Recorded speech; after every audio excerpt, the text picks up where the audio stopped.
बहुत बड़ा विज्ञापन छपा है।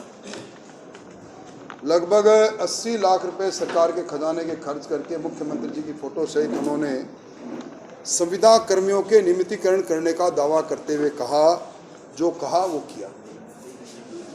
मैं समझता हूं कि दीपावली पर उन संविदा कर्मियों को जिनको जन घोषणा पत्र के पैरा 10 दिन में इन्होंने नियमितीकरण करने का वादा किया था, उनके साथ इससे बड़ा धोखा हो ही नहीं सकता।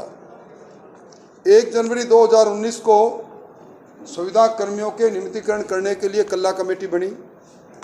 उसमें तत्कालीन चिकित्सा मंत्री, शिक्षा मंत्री, महिला बाल विकास मंत्री सदस्य बने और 2019 के बाद 2022 को 11 जनवरी 2022 3 साल बाद सरकार को होश में आया कि अब चुनाव नज़दीक है, इसलिए कोई झुंझुना पकड़ाया जाना चाहिए और उन्होंने Rajasthan contractual hiring to civil post rule 2022 जारी किया।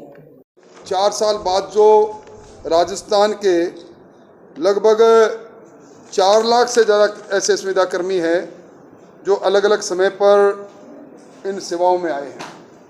2006 से जो संविदा कर्मी सेवा में आए उनका नियमितीकरण करने का इन्होंने वादा किया, पर अब उनको संविदा में ही नई नौकरी दे रहे हैं। एक तरह से ये जो रूल्स इन्होंने जारी किए हैं वो खुद ये कह रहे हैं contractual hiring to civil post, यानी अनुबंध के आधार पर सिविल पोस्ट पर दोबारा नियुक्ति।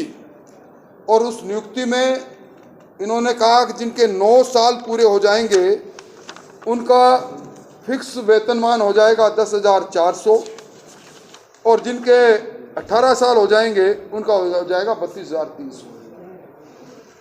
यानी जो अब तक नौकरी कर रहे थे 2006 के बाद में, वो उनकी पुरानी सेवाओं का कहीं कोई नहीं, क्योंकि रूल्स 2022 के नोटिफिकेशन तो अब जारी होगा।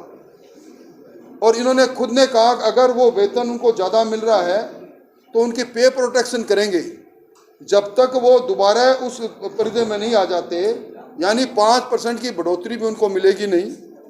और सबसे बड़ा दुर्भाग्य है कि इस पूरे मामले को अगर कहें तो पुरानी सेवाएं उनकी शून्य हो गई और 2032 18 साल बाद में 18,000 कुछ रुपए के पे फिक्सिंग की बात कर रहे हैं। उसमें मिनिमम वेजेज क्या होंगे इसका आप अंदाज़ा लगा सकते हो। स्टेट ऑफ कर्नाटक का नाम उमा देवी, इसमें साफ लिखा गया कि समान कार्य तो समान वेतन मिलेगा। लैंडमार्क जजमेंट, ये लैंडमार्क जजमेंट है। इसमें कहीं भी इन संविदा कर्मियों को पेंशन की सुविधा नहीं, इनके वेतन भत्ते समान रूप से कह रहे हैं, खुद भी कह रहे हैं कि इनको हम कर्मचारियों के समान सारी सुविधाएं देंगे, तो वेतन भत्ते कहाँ दे रहे हैं, इंक्रीमेंट कहाँ दे रहे हैं। तो मैं समझता हूँ एक मरीचिका है। और इन्होंने अब करीब 31,000 लोगों की पहले कैंप में निकाली है और वादा किया 1,10,000 का। ये सारी बातें एक तरह से सरकार का लिपापोती करने का काम है। सरकार ने बहुत बड़ा ऐलान किया कि हम ओल्ड पेंशन स्कीम लागू कर रहे हैं। ओल्ड पेंशन स्कीम लागू करने से पहले न्यू पेंशन स्कीम में जो बना हुआ था इनका PFRDA, जिसमें कंट्रीब्यूशन जा रहा था 10% पैसा सरकार का और 10% पैसा कर्मचारियों का, उसमें लगभग 38,000 करोड़ रुपए है। 19,000 करोड़ रुपए जो कर्मचारी के हैं, जिस दिन कर्मचारी सेवानिवृत्त होता है उसको मैं ब्याज चुकाने का काम सरकार का है। अब ये PFRDA के जो एक्ट के रूल्स बने हुए हैं जिस पर राजस्थान की सरकार ने हस्ताक्षर किए हैं, उसमें साफ लिखा है कि ये पैसा सरकार अपनी मर्जी अपनी इच्छा से विड्रॉ नहीं कर सकती। ओल्ड पेंशन स्कीम का भार भी आने वाली सरकार पर पड़ेगा, क्योंकि 2004 के बाद के जो नियुक्त लोग हैं उन पर लागू की है। उनका रिटायरमेंट जब तक होगा, जब तक इनकी विदाई हो चुकी होगी। तो ये सरकार घोषणा वीरों की सरकार है। कभी सरकार के मुख्यमंत्री जी ग्रामीण ओलंपिक गेम्स के माध्यम से अपनी खोई हुई प्रतिष्ठा को प्राप्त करने की बात करते हैं, तो कभी इस प्रकार के झूठे ऐलान से। आज सरकार की उम्र कितनी है, मुख्यमंत्री जी का पर आलाकमान क्या निर्णय लेगा।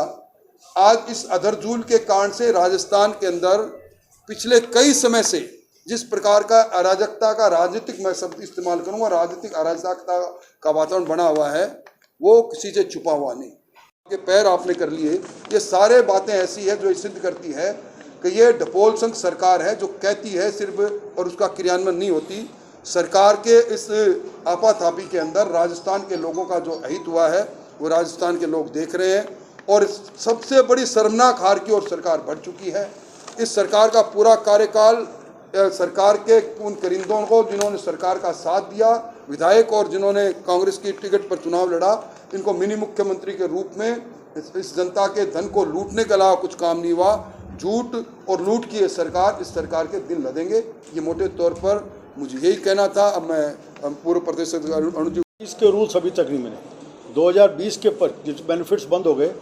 पॉलिसी बनने के बाद भी किसी भी इंडस्ट्रीज के ज़मीनों के रजिस्ट्री नहीं हो रही, पट्टे नहीं उनको जारी नहीं हो रहे, उसको जो बेनिफिट्स मिल रहे हैं सारा काम रुक गया।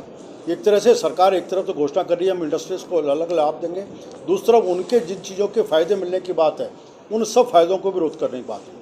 दूसरा, एक किसानों का एक बहुत बड़ा विषय दोनों चल रहा है, ये जो बाजरे का विषय। राजस्थान सबसे बड़ा बाजरे की पैदावार करने वाला राज्य है। लगभग 60,000 के आसपास हेक्टेयर ज़मीन हमारी है जो बाजरा पैदा करती है। बार बार मांग करने के बाद भी अभी हरियाणा में 2300 रुपये पे बाजरा बिक रहा है, राजस्थान में 1500 रुपये बिक रहा है। हमने पिछले दिनों एक बड़ी रैली करके सरकार से मांग भी की थी, उसके बाद भी सरकार ने अभी तक बाजरे की खरीद के बारे में निर्णय नहीं किया। सरकार उसको तुरंत जारी करे, इससे राजस्थान के किसानों को ये जो 700-800 रुपये प्रति क्विंटल के हिसाब से जो नुकसान हो रहा है उसको उनको नुकसान से बचत हो। दूसरा, इस पिछले दिनों की जो असमय की बरसात आई उसके कारण विशेष गिरदावरी की घोषणा तुरंत सरकार करे, और करने के बाद ही जो उसका मुआवजा होता है तुरंत जारी करे। आज बड़े पैमाने पर कई जगह ऐसी हुई है, कोटा संभाग की बात है, भरतपुर की बात है, जहाँ पूरी तरह बाजरे की फसल चौपट हो गई, उनकी मुआवजे की बात तुरंत करें। एक तरह कह सकते हैं कि सरकार अभी इन सामान्य रूप से जन समस्याओं से पूरी तरह से विमुख होकर के अभी अपनी सत्ता को बचाने में लगी हुई है। जिस प्रकार से तेजी लगातार घोषणाओं के मामले में या घोषणाओं के उद्घाटन के मामले में मुख्यमंत्री जिस प्रकार की कर रहे हैं, वो ऐसा लगता है कि अगले कुछ दिनों में उनको संचय के चुनाव के जाना पड़ेगा, और उसके कारण से बहुत तेज़ी में जिन प्रोजेक्ट्स के काम पूरे नहीं हुए उनके भी घोषणा पिछले दिनों में मुख्यमंत्री जी के द्वारा की गई है। ये दर्शाता है कि कहीं ना कहीं ऐसी खिचड़ी पक रही है जो इस सरकार के जाने का कारण बने कर रहे हैं। मैं समझता हूँ कि जंगे आज़ादी का सबसे बड़ा बलिदान अगर किसी एक जगह पर हुआ है तो मानगढ़ धाम में हुआ है। मानगढ़ के अंदर जिस आदिवासियों को बरतानिया हुकूमत में जिस तरह गोलियों से उड़ाया गया, और उस जगह पर नमन करने के लिए अगर देश के प्रधानमंत्री आए तो उन शहीदों की शहादत को नमन है। वो राष्ट्रीय स्मारक के रूप में वो उनको दर्जा मिले, लंबे समय से मांग की जा रही है। हर प्रधानमंत्री जी का हर कहीं जाना अगर चुनाव के साथ जोड़ के नहीं, ये तो उनका एक तरह से व्यापक दृष्टिकोण रखते हुए प्रधानमंत्री उसमें कहता है कांग्रेस शर्मनाक हार की ओर बढ़ चुकी है। कांग्रेस के विधायक ढूंढने से नहीं मिलेंगे। एक कार की जितनी सवारी के लोग जीत जाएं तो मैं दोबारा बीकानेर आऊँ तो मुझसे आप चर्चा जरूर करना कि मैं ये बयान देकर गया हूँ। इस प्रकार की लूट और झूठ की सरकार मैंने कभी देखी नहीं।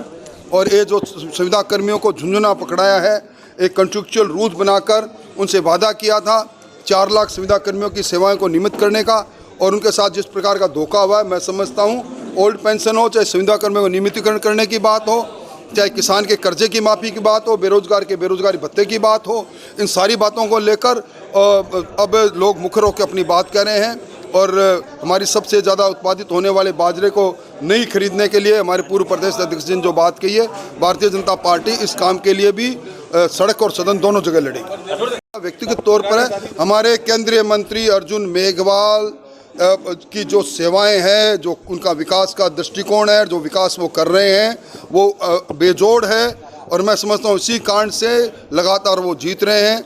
किसी एक व्यक्ति के कोई टिप्पणी करने से उनकी सेवाएं कुंद नहीं होगी।